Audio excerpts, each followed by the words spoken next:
Hello everybody!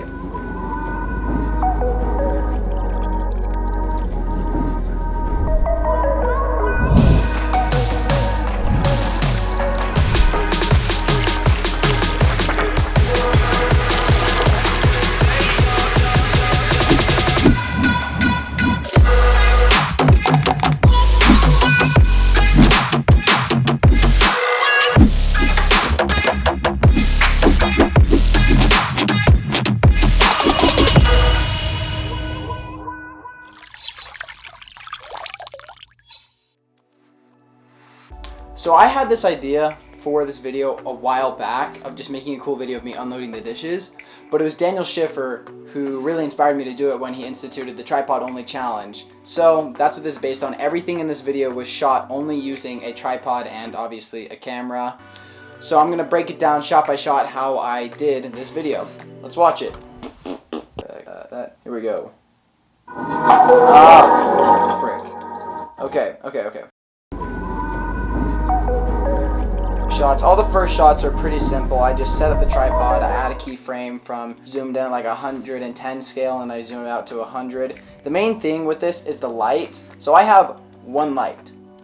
One light is all I use for all my videos, and everything else is just natural lighting or some sort of weird configuration. But with these first three shots right here, all I really do is I take my light and I just kind of slide it across, I just adds a little bit to it. It took me a couple tries just to get that glare right over the Bosch right there, but for the most part, nothing too fancy. Let's keep going.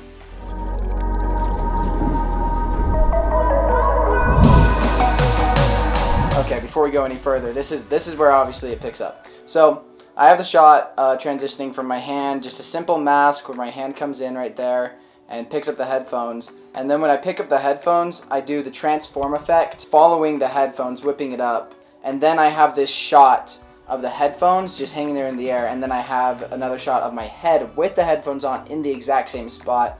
So that's kind of how my head transforms into there, right there. And then I do another keyframe going in and rotating, get that slight rotation. And then I do an adjustment layer over that, and I select the blue color right there using the hue to hue curve, and then I change the hue of the Beats logo on the beat right there. Okay. So this transition from the headphones to the sync.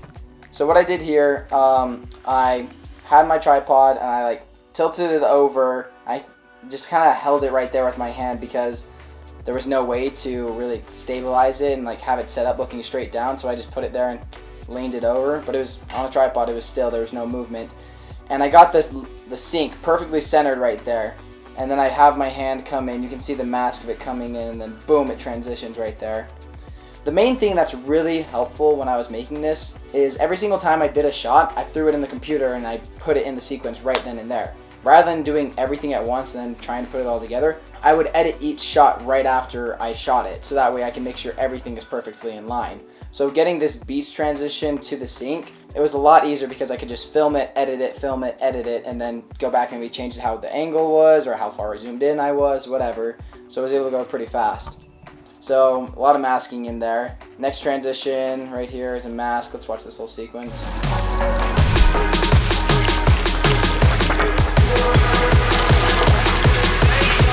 So these are all just still shots of just different angles, basically. Right here was just the inside of a glass cup with some water swishing around in it. Shot inside the sink. What I did was I got some water and I splashed it onto it. I shot at 60 frames per second, and to get that water looking really crisp, I had it at a 1/200 shutter speed just to get the water more crisp when you slow it down. So that's why it looks so good, the droplets on it. Then I did a lot of mirroring. So right here you have the shot with both the hands pushing the dishwasher thing in. That was just it being mirrored down the center. Then you have this shot of me lifting up the glass and it tracks with it. All I did for that one was I filmed it vertically actually because I knew I wanted 3 in a row, and since I filmed vertically I'd have more room to track the glass as I went up, so going here like that, so it stays in the same position. Then I go another shot, zoom in, another mirrored shot, random shot, blah blah blah. Okay, let's get to the right here.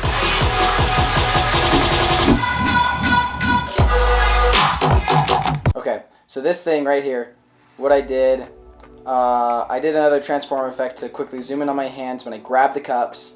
Then I flip them into the air and I do another transform zoom in. And I set up my tripod down low, pointed up at the ceiling, and just threw that cup a million times until I hit it right in focus, right where I wanted it.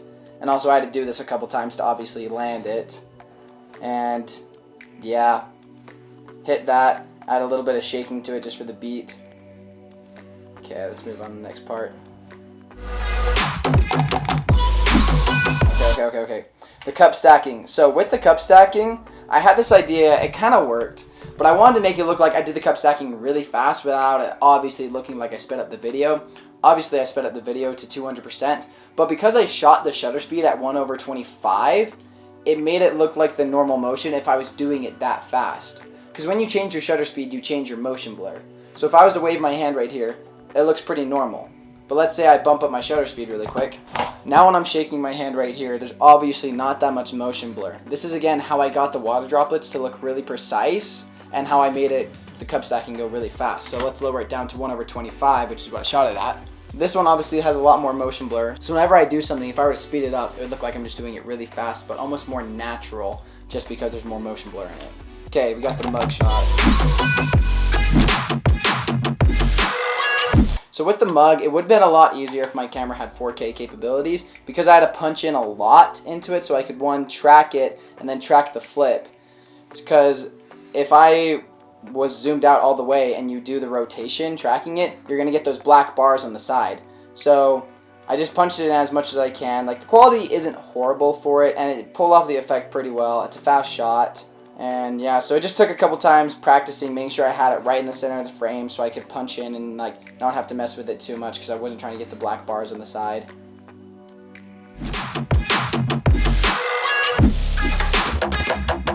Okay, that was my second idea ever. Like when I was thinking about this way back, is I wanted this shot with the bowls right here. So what I did is I set up my camera behind me and I had it just right so like you couldn't see like me holding the bowls and how much time was in between. And then I got this idea right here to just mask them right over each other. So the reason why like in this frame where you can see the bowls are like about to hit and it looks like at the same time is just, again, some simple masking. It looks like they're coming in super fast. Obviously they weren't though because I'm not that good. I stood there and I threw them, I waited, I threw them, I waited, I threw them. But the way I was able to pull off this effect, so I got my clip and I threw the bowl in, and as soon as the bowl stopped motion, right there, that was going to be when the next bowl was going to hit it for the first time. I would get the clip and I put it right over it right before it hit, and then I would mask it as it came in while the other one was still settling into the other bowl. So then as soon as it first makes contact with it, that's when it's completely stopped and there was no more motion anyways. So it sped it up again really fast. So all the bowls looked like they were just toppling into each other. The plates, again, it was that sort of thing where I just wanted them to go fast. Again, I just pulled them really fast and then like stepped out of the frame so then I could cut the frame really fast. And then the last thing was just a cover transition. I brought the plate in, held it right there, and then I grabbed the plates later, set my camera straight up, and I held them over it, lifted it up, put it inside of it, and then right here you have the utensils, and then the Bosch closing. All I did for that is I just set up my tripod, and then I just had the washing machine. I just used my foot to close it, and just automatically closed, maxed out, boom, shut. And then this little bonus shot at the end with the cup. Oh yeah. That was a silly one. All I did was I had my one light. I found out that it fits on this tripod plate, so I actually have a lighting setup now, so that's pretty neat. I put my one light back there. Here, I'm using this LED light back here, getting this and trying to get like a tight shot of some sort with some water movement in there, just for a quick little glimpse of something unique, you know. And I just brought in the cup with some water, set some paper towels in front of my camera and on top of my camera so it didn't get wet. And then just did that a bunch of times at 60 frames per second, probably like a 1/160 shutter speed. So again, you can get the really smoothness of the water. Anyways, I'm really glad Daniel Schiffer like gave out that challenge because it's such a cool idea to just take something as simple as filming just with stationary shots, but seeing how creative you can get with your masking and different effects and your camera settings already can do so much to change up your video, even when it's just a still shot. So if you need a way to get creative, inhibit yourself and try and make something with that, and it'll help you think more creatively. Having one light is one of the biggest things that helps me stay creative. In a new video I just made for the company Fictitious, they make hangboards. I only had, again, one light, but I did a lot of huge lighting setups with it with just my simple light, and a lot of taping to ceilings and walls and cardboard just hanging everywhere. Either way, having a little bit of a setback often helps you stay creative, so challenges like this always help. Yeah, that's about it. Cool. That's how I made that video, I guess. Also, MusicBed's kind of doo-doo. Like, I love MusicBed, but like they won't let me do a 3-month subscription. I know, I get that's like a yearly plan, but like, look, I have a mission I have to leave out to in like 3 months, and I'm not trying to pay $200 per song, and I'm not trying to make my clients pay that either. Yeah. I'm also not trying to just pay $1,000 for 2 months when I could just pay $300. So, MusicBed, if you're listening somehow for some reason, please just let me do it for just 3 months. Don't see why I can't, you know, like, what's the big deal? Either way, thanks for watching, guys. Be on the lookout for some more stuff. Hire me, whatever. I don't know. It's sweaty right here. It's the solstice. I'm going to go do some stuff. Catch you later.